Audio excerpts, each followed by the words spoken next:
Hello. Hello. I wanted to talk about something today regarding spiritual and carnal text in our poems and stories and in memoir, and I'll try to elaborate on that, starting off with a parable by Franz Kafka. But first, I just want to thank Matt, Leonie, and Katie, Ginny, and two Kevins, and Jennifer Bryce, whose reading last night just sort of made me feel gloryful. I've been only here for a couple of days, and I have to leave today, but it's just been magical, the time that I've been here. And I'm so grateful to have had a chance to sit with you guys for a little while. Okay, this is something that has been, I wanted to talk about this because it's the one thing in my writing life that has meant the most to me. And I think in some ways probably everyone here feels this way. Let's share something here for a second.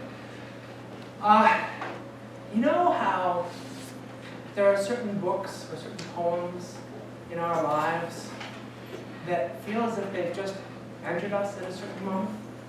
I got that from Dickens' Great Expectations. We all have a poem by James Schuyler, the Elizabethans called Dying. We ended up using it for our wedding, and I get teary even saying the title of it. That's how powerful that poem is to my life. It inhabits me. I think we all are probably writing with a sense of that desire to have that impact on someone else. To write something that means so much to someone else that it inhabits them. And they take it with them. And 10 years later, they're having dinner. And all of a sudden, something happens, they remember a little moment that we actually gave them. And I think that's the thing about writing to me that is the most important. When I was a kid, I wanted to be a drummer. And I wanted to compose classical music for some reason. And I learned through music and through classical composition the idea of how, how is it that you can play a C minor chord, bum, bum, bum, and it sounds sad? How does that translate into sadness, versus a C major, bum, bum, bum. I'm so sorry, my voice, I'm not a singer, obviously. But did you hit those notes at least? Did I hit them all right? One sounds sort of like, and how can you put on music and go jogging, and it's just the right kind of music, for that? Where you could put on other kinds of music and you just would go much slower, it wouldn't be the right kind of music. How is it that can alter us, that it can enter into us and create something? So, childhood and music, and then in my young adult life, I was a musician. I taught myself how to compose Bach chorales, like classical music, using counterpoint from this book, Walter Piston's Harmony. And I wanted to learn how to type. So I practiced typing. I typed the entire book. And whether it was staff paper with notes, I would hand draw the staff paper and hand draw the notes. I was nuts. I was 13, and it was my version of a video game, probably, like an obsession with, and so I taught myself how to hear the melody in my head and be able to write it down on paper without a piano or anything. I was a drummer. And then populate the staff paper with the notes that would support it according to the rules of Walter Piston's Harmony. Now, all of this, you could play on the piano, and you would be like, that's an imitation of a Bach chorale. That has the counterpoint, that's following the rules. It could be from the Art of Fugue, or a poorly composed version of something from the Art of Fugue, or the Well-Tempered Clavier. But I was fascinated with the fact that I could have these dots on these lines. And I knew I could hum them in my head, and I'd done enough ear training to be able to place them against each other, and I could create counterpoint. And I knew that when you played them on the piano, they would actually create sadness or happiness, depending on what you wanted to do. I knew the relationships between each of these little dots, right? So without even hearing them in reality, I could hear them in my head and have them work that way. All right, so I ended up becoming a drummer in a rock band, and I did a lot of touring and barely made it out with my ass intact, but I did. And I'd always wanted to be a writer, too, and so that wasn't something that I just fell into. I had been reading voraciously and writing as much as I could at the same time. But I started wondering how it is that you could populate a story with that same sort of lift, with that same sort of... We're talking about the space of a song. We're not talking about the notes all of a sudden, right? And we're talking about the space in a story, not the words themselves. The dots on the staff paper really aren't that much different from these ciphers that we've taught ourselves to read.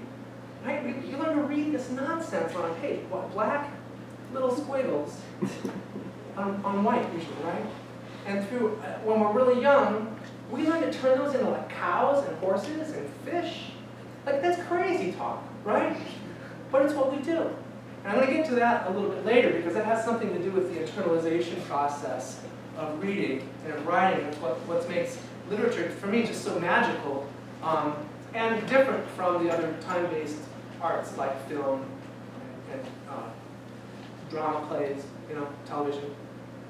But I would rather start all this off by talking about a beautiful parable by Franz Kafka. And I want to define the parable form just as quickly as possible, just to get that taken care of. And then I want to move on from that into how this notion of space, these gaps, have everything to do with how you get your work to inhabit a reader.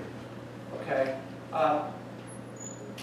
The definition of parable, parable originally was meant to be a dark saying or a story meant to instruct.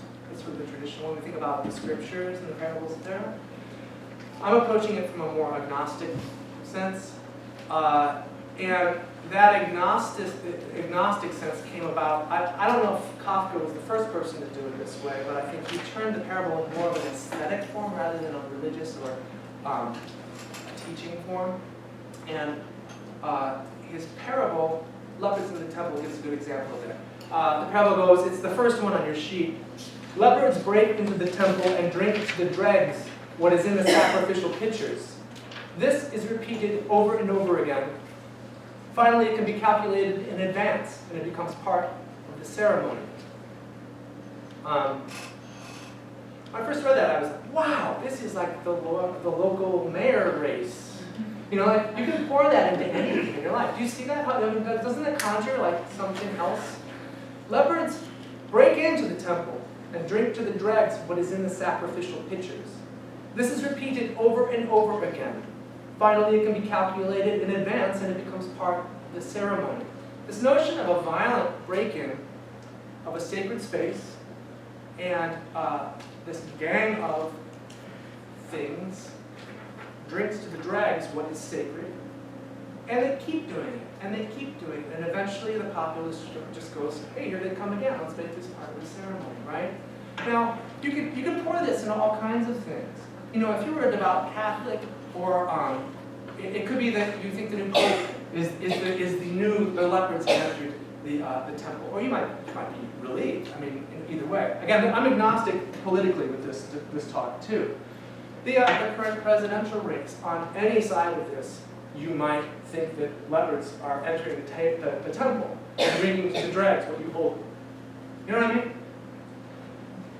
Kafka, Hannah Arendt refers to Kafka as an X-ray. His stories are X-rays. You see the bones, and you might see the problem, but all around it is this white matter, this gauzy white matter, that you know also exists and is significant, but he's not going to spell it out for you, right? Walter Benjamin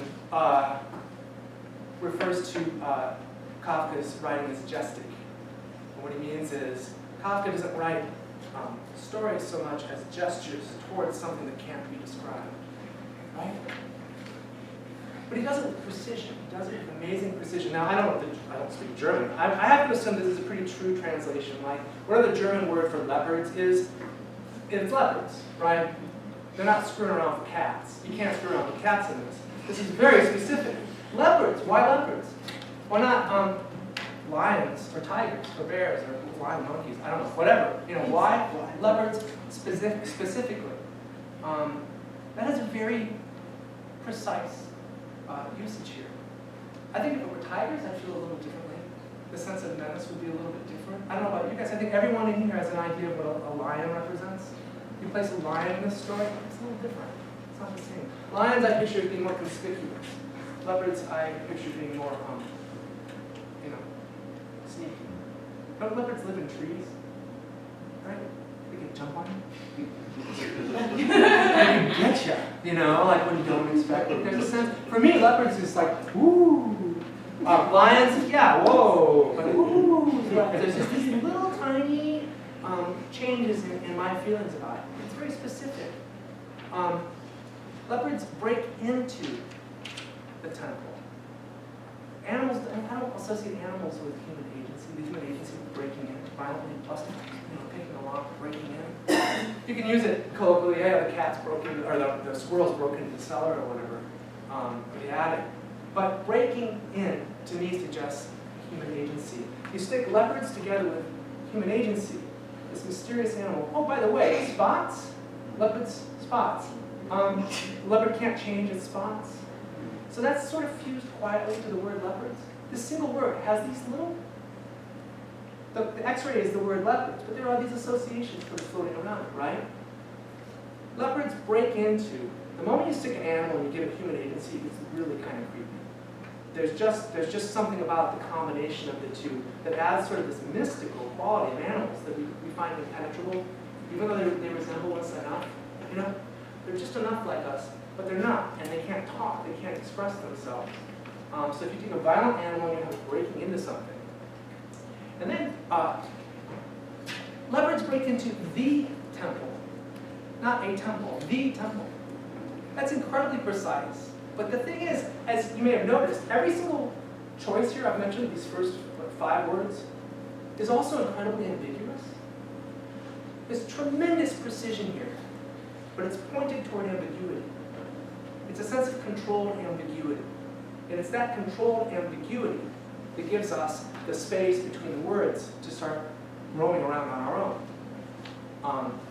So, not only is this as a parable, a story that we can pour into our own lives and go, well, this is just like, my town has the mayor just got reelected. He went to jail for many years for felonious, he just stole everything from the city. How's this this is exactly leopards in the temple, right? So this is a poor city, and it's a lovely city in its own ways. It's been troubled by terrible leadership consistently for many years. It's been ruined by that. It's run by a machine. It's a political machine that sort of has everything fixed in place. So this guy goes to jail for 7 years. Then he gets out and he meets with the machine, and they're like, we haven't been really satisfied with the results of the mayors who've been in office since you've been in jail. You fucking felon.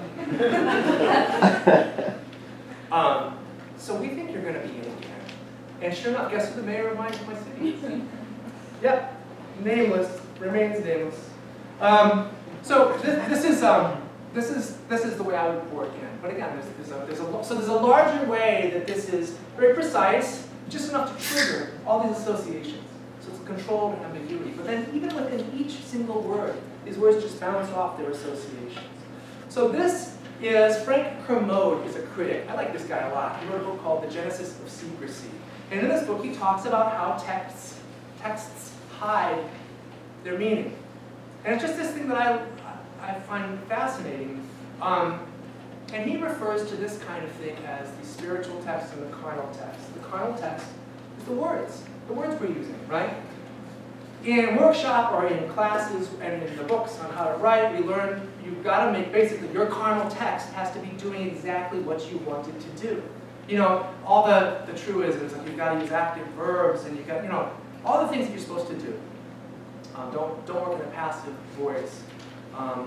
And I would say do work in the passive voice, but there are these rules that you're supposed to follow all the time. That's the carnal text. But that carnal text is pointing to a text that only exists in the space between the bones. It's that white matter between the bones and the disease or whatever's being exposed in the X-ray that we're creating. It's the equivalent of a chord that's played. The notes, as they hit, are the carnal text, the attack of the notes, or the slap of the drum. But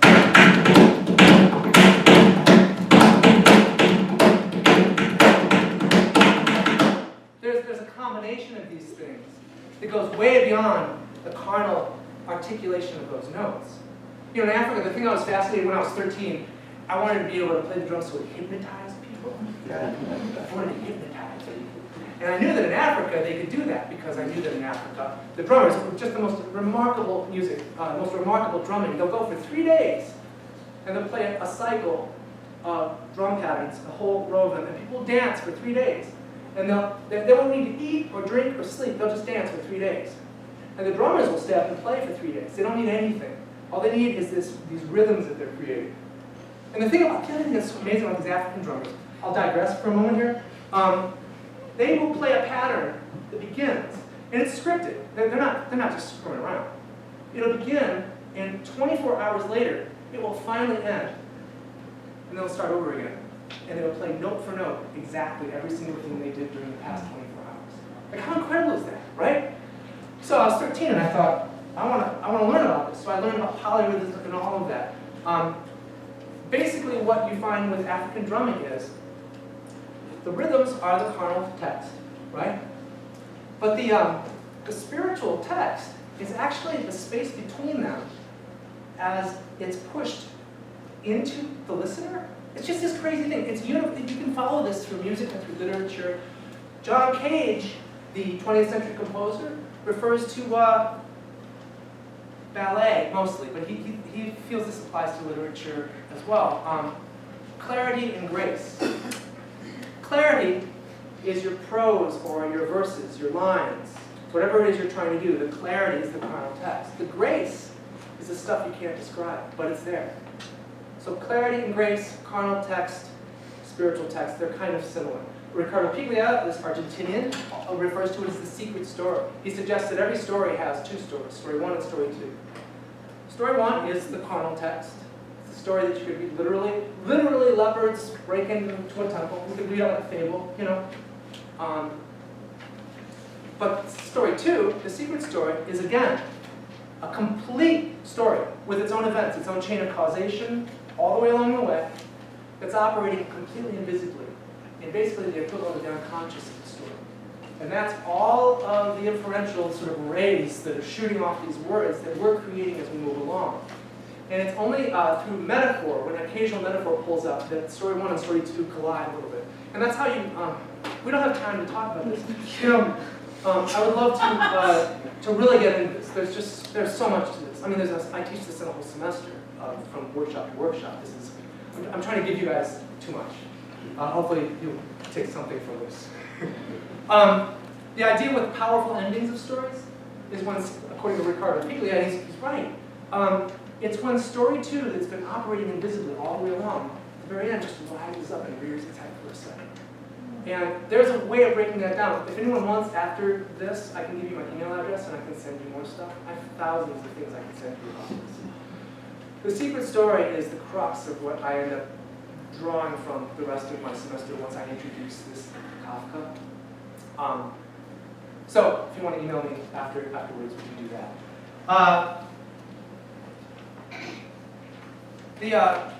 The original meaning of parable was it was meant to instruct. After Kafka, though, and you know, like Lydia Davis, who claims that she pretty much cut her teeth on Kafka's parables and paradoxes. Jesse Ball is another guy who writes a lot of parables now. They're not really meaning to instruct anymore. It's really just this beautiful form. And so the definition is kind of changed. Nowadays, in contemporary parable, Frank Kermode, in this book, The Genesis of Secrets, he actually argues that parable is now all narrative. We can write parable into anything. And I think it's true. I think it's true, and I'll hopefully show that a little bit. But the new-ish definition of parable then would be a parable investigates a problem inside a text as well as outside a text. So leopards enter the temple, break into the temple, and drink the dregs. That's an internal problem, right? But when that story is over, when this little tiny story is over, we're left with a bigger problem of how do we apply this? What is the meaning of this? That's the external problem, okay?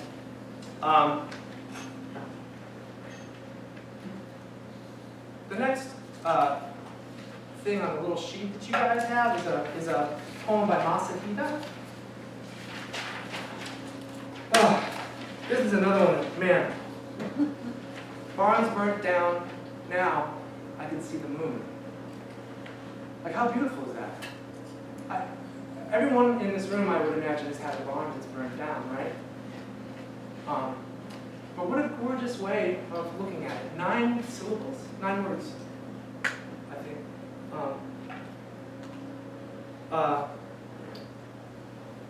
And it's so rich. Now, just really quickly, let's look at the gauzy manner. Let's look at the stuff between the bones. Barns burned down. We all, in Western civilization at least, and apparently in Eastern, this is Japanese, associate down with bad. If you think about the metaphor of down is bad, you'll apply it to hell is down there. I'm feeling really down today. Things are looking down, whatever. Up is heaven. Things are looking up. Up is good. Okay. So barns burnt down. Now I can see the moon. So traveling, not just this object. First of all, he's defining night here without saying it's nighttime, because we just don't. Or think of the things we're seeing when we read this, right? We're seeing the embers of a barn sort of burnt down. It's pretty vivid. He's so simple about it, it's very vivid. Now sort of creates a line. I can see the moon. And we're just lifted into the sky. So this is a very beautifully compressed version of what I'm talking about, and it's through the omission, it's through all the things that he doesn't bother saying here. You know, he could go, it's nighttime. Fortunately, now I can see the moon. And that's ridiculous, because it's not letting us write any of this, right? The point is that we're writing this. We're writing this in between the spaces. That's what the text, the carnal text, is giving us an opportunity. With the precision of the carnal text, to open up ambiguity. And that ambiguity is not sloppy. I'm not talking about sloppy writing here. I'm talking about very carefully choosing your words, way beyond the precision that you normally have to think about. Really thinking about where they're going to resonate with people. Wolfgang Iser, The Implied Reader, is a good book of his if you're curious. He also has a really cool book called How to Do Theory. And it's Wolfgang Iser's take on all the major movements of critical theory, which means it's colored with his own thinking, which I think his thinking is kind of good. He says, it is only through inevitable omissions that a story gains its dynamism. The Masahida 9-word poem gains its dynamism because we're reading it. You know, we're the ones giving it the feeling, and it's entering us. That's a poem that I feel enters me. So the dynamic life of the story lives in the interstices between the text, not in the text itself. The text is nailing down meaning, but the dynamism of it is actually happening as we read it. We're creating that. The other thing about parable that I think does translate into any narrative text, including poems and memoir, is endings. A parable doesn't end until the reader finishes it. The reader completes a parable. In other words, the last sentence in a parable isn't the ending. A parable, because it sets up a paradox, it sets up a riddle, doesn't get completed until we decide what it means. And I think that's part of this way of it entering into us. We're given the final say on it. And again, we've all been in workshops, we've all had experiences reading published stories in the best American anthologies, where we're like, I feel nothing. I've finished this, and this has just spilled everything out of me at good point. This is the most passive experience I've ever had. How the fuck did this end up in right? You know? This has done nothing for me. And if you think about it, maybe in those anthologies, there's one story that actually does do it to you. It's probably one that pushed you to write the story a little bit in between things. And this is the product of really great realism as well as magical realism or anything else. I'm not singling out any type of writing. Chekhov can be incredibly weird in the space of his text.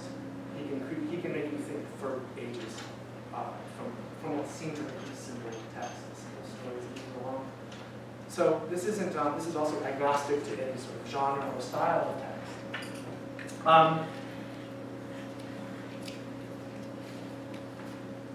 I want to bend this in a slightly different direction with the next reading on the sheet, the Now I Lay Me opening by Ernest Hemingway. I'll just read this really quickly. That night we lay on the floor in the room, and I listened to the silkworms eating. The silkworms fed in racks of mulberry leaves, and all night you could hear them eating and a dropping sound in the leaves. I myself did not want to sleep because I had been living for a long time with the knowledge that if I ever shut my eyes in the dark and let myself go, my soul would go out of my body. I had been that way for a long time, ever since I had been blown up at night and felt it go out of me and go off and then come back. I never tried to think about it, but it had started to go since, in the nights, just at the moment of going off to sleep, and I could only stop it by a very great effort. So while now I am fairly sure that it would not really have gone out, yet then, that summer, I was unwilling to make the experiment. I love that opening. It's question after question after question. The other thing about the parable as Kafka, and then nowadays Lydia Davis, for instance, might write it, is the original word riddle that it could have been. The Hebrew word was mashal, and the original Greek Bible was parabole. I can't pronounce it, but those words also with equal weight mean riddle. And so in the Bible, they could have easily said riddles for every time they said parable. With Kafka on, all of a sudden, the narrative interest in a poem or a story becomes how beautiful you make the riddle. It's not about answering anything, really. I think stories that answer stuff, I don't know how long those will live inside of you. It's the ones that take a question and then keep asking it from different angles. And just screw with your head as they're asking a question, and they're making the question more elaborate, more ornate, until what you end up at the end is this gorgeous Rothko. You know what I mean? The idea is to approach the sublime in a sense, to outline what can't be said with the questions that you throw into the text, with the way you throw it. You can make it seem like it's answering stuff. And you can do a story as a manual, a user manual. By the way, a user manual is a perfect example of a carnal text with no spiritual text. Right? Ideally, you don't want any spiritual text in an IKEA manual showing how to put together a desk, right? You don't want any I think you could go like this. You know what I mean? But you end up with IKEA doing that anyway. Yes.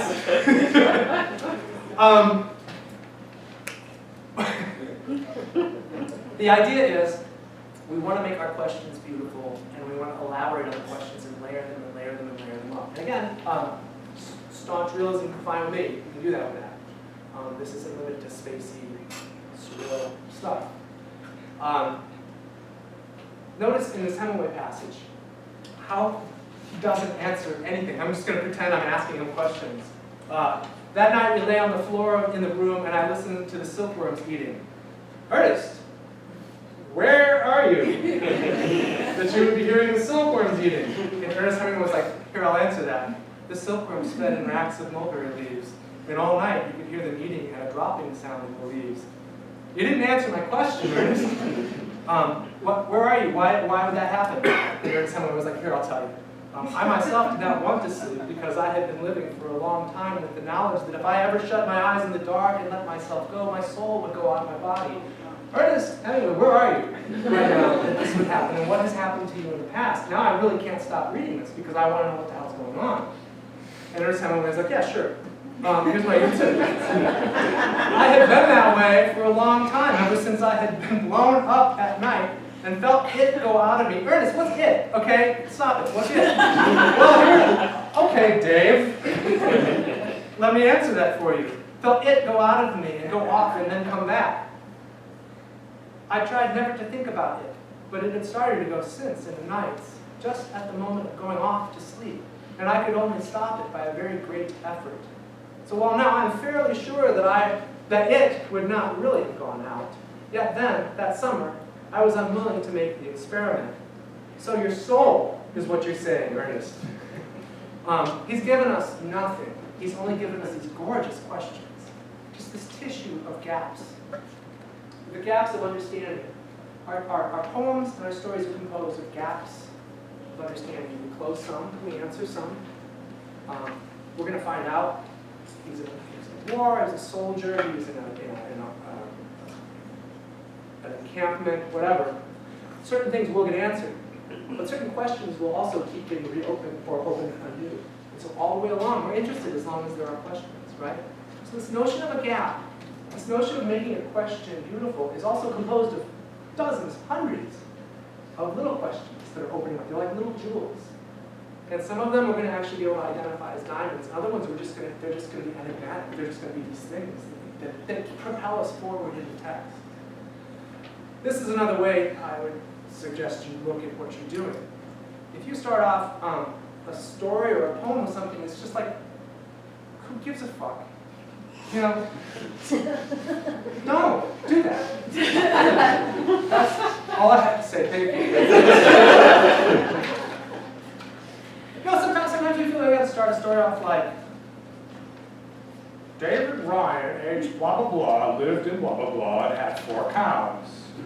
Of the cows, one was a brindle. You know, it's like going on and on and on about things. And then we see this in workshops, and then you get to the middle of the story, and you're like, well, why did I have to hear all that stuff up front? You know, maybe the real question opened up.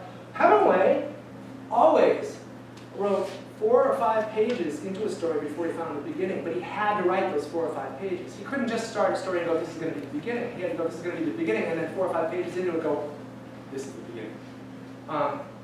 You know, always be thinking about the questions you're opening up in your text. That's everything. Now, here's the space thing. Here's the thing about space that we're occupying. Well, the space, one way of looking at the space is our own unconscious. It's what we don't have access to. These words allow us to pierce these moments in our unconscious. They give us that thrill. And this gets down to the idea of the uncanny, Freud's notions. I think there are other things that jump off of that.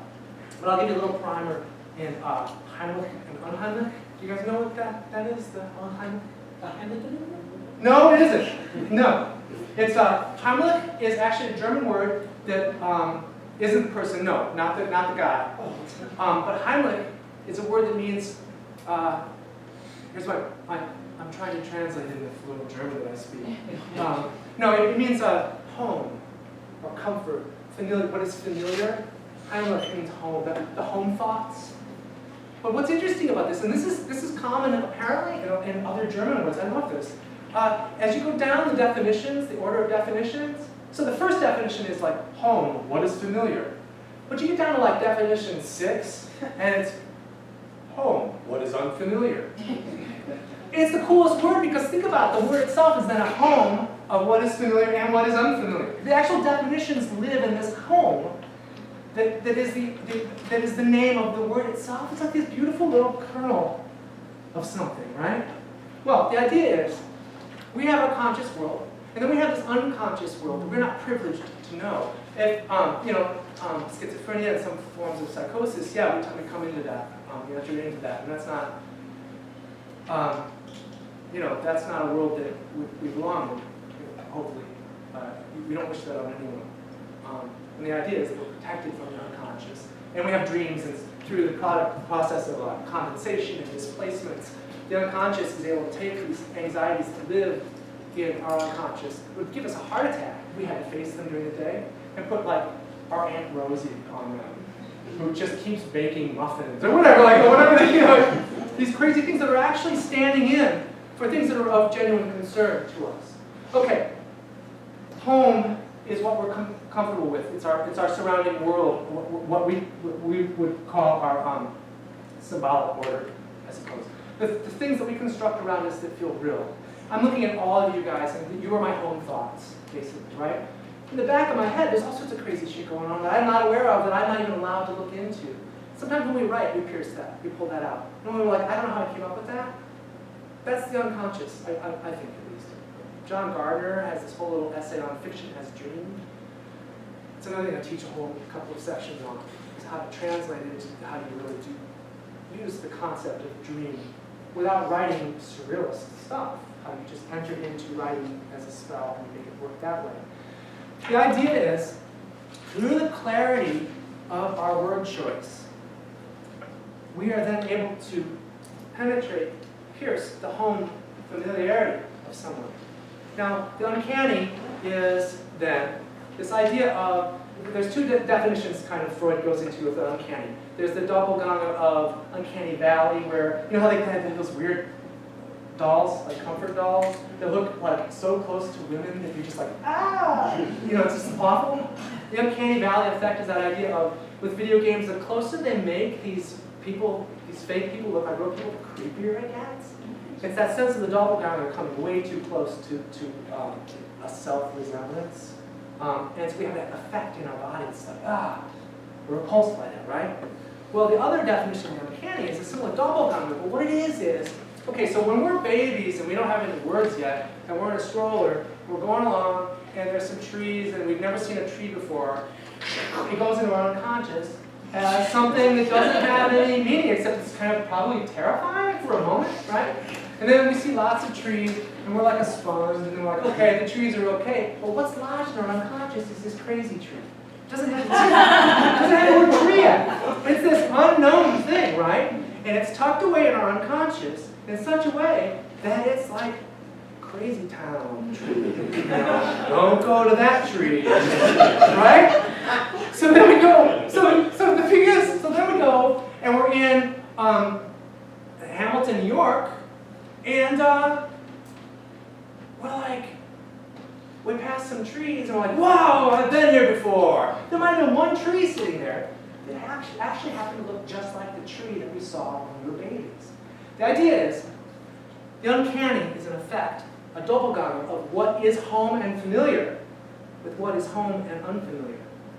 And so when you're like, you look like somebody I know, and I don't know why, or that sense of deja vu, Freud would argue that that comes from just some garbage stored in our unconscious, right? We have countless things that have no meaning whatsoever. They're just swimming around our unconscious. And our unconscious also is not under anything. It's not subtext. It's everywhere in between everything. So suddenly our lives have a carnal text and a spiritual text.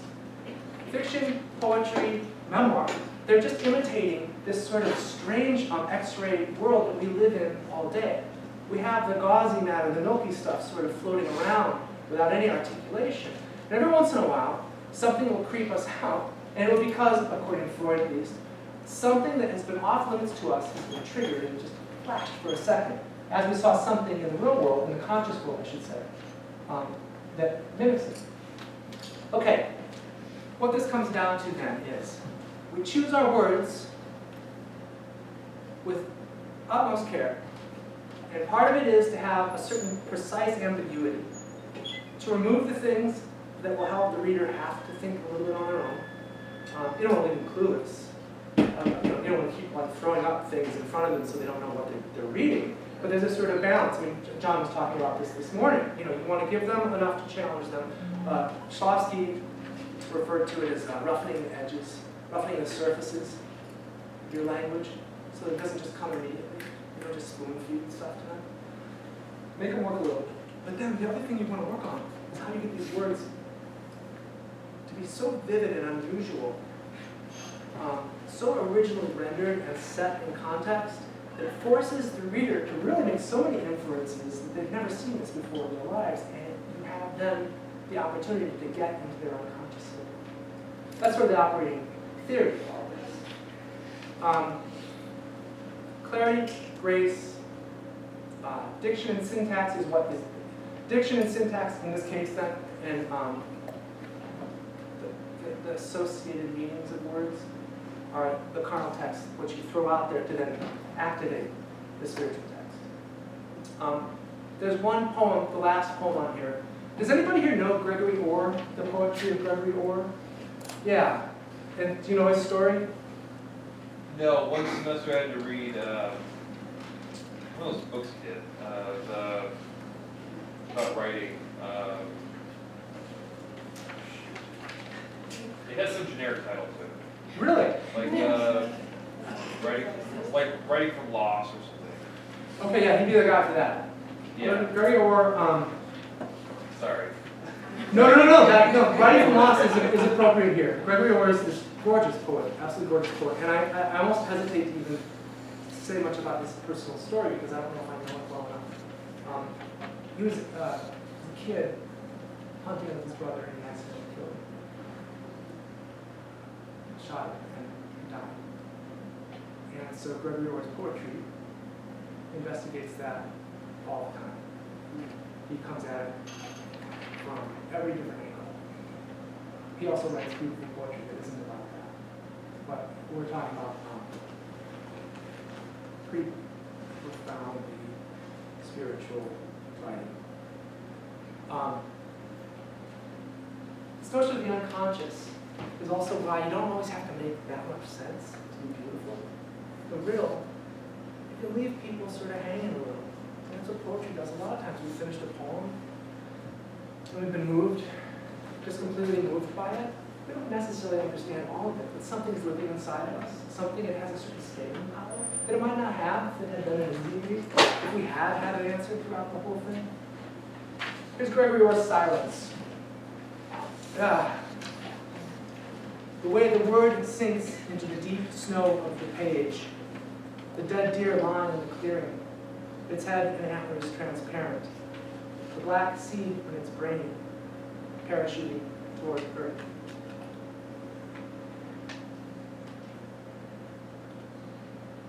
I'll leave it at that. Thank you.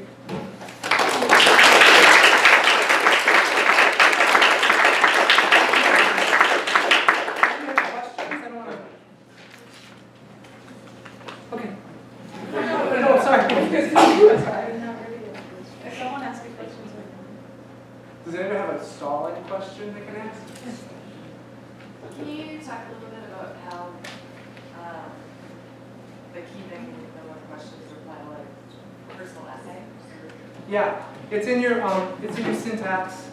For instance, there's something called cataphora. This is so simple. This is the simplest trick. This is a she. Use a pronoun. Don't give the name out yet. Open the story with she did this, she did that. There's a beautiful Keith Ridgway story called Rothko Eggs that starts off with she liked art, and you're like, who's she? He doesn't tell you for like 10 pages. You finally get the girl's name, but it's a little girl. And that's cataphora is this notion of using a pronoun or a word in place of something that defines something. You can do it on so many levels. You could start off memoir by jumping in not in the middle of an incident, but beginning to describe it without giving the particulars that the reader really needs. Look at that Hemingway thing. You could actually take that Hemingway thing as memoir and think of it that way. There are all sorts of syntactical ways of where you place your object and your subject can make a huge difference. But I think I'm writing a memoir.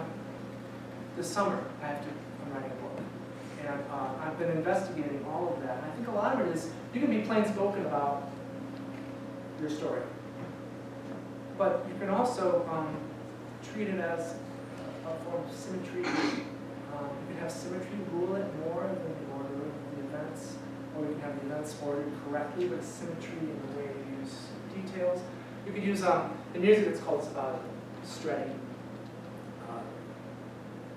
which is sort of theme, variation, motif. Have you read any Bernard Cooper?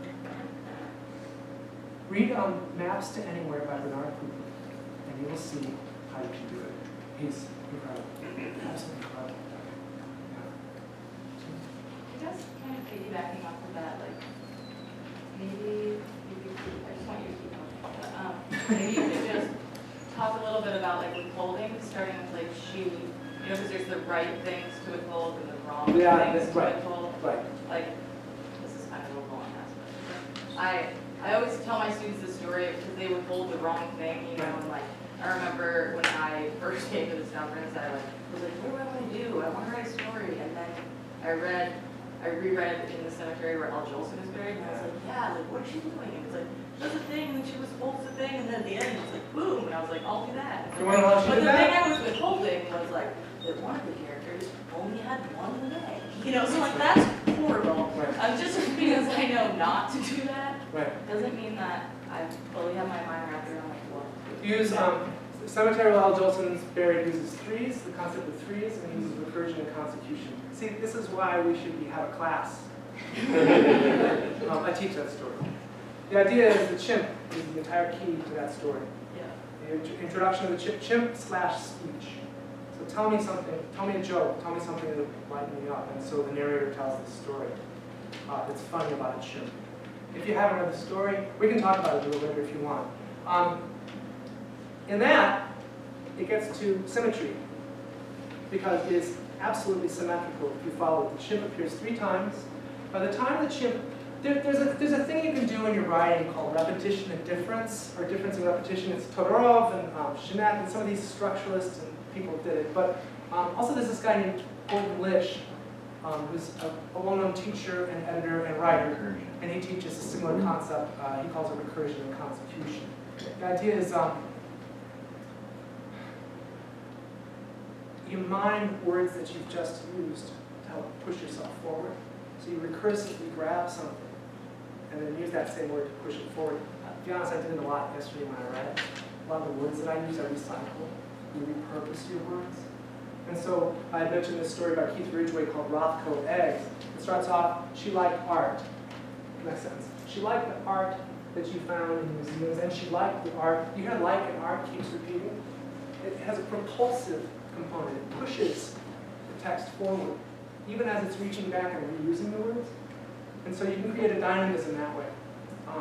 And she liked art, she liked museums. That whole thing is going on, and it's not spelling anything out, and you keep reading as you push forward. The Amy Hempel story that's memoir. That's the first story she ever wrote. Did you know that? That was a writing exercise in a class of Gordon Lish. Gordon Lish had an exercise on write the worst thing you ever did to someone that you've never told anyone. And the whole class was like, yeah. He would then, with a class by someone like Gordon Lish, this guy Gordon Lish, the stakes would be high. And so he would then go, say it. And the person would be like, I hit someone in a car and then took off, and I don't know how well they handled it. You know?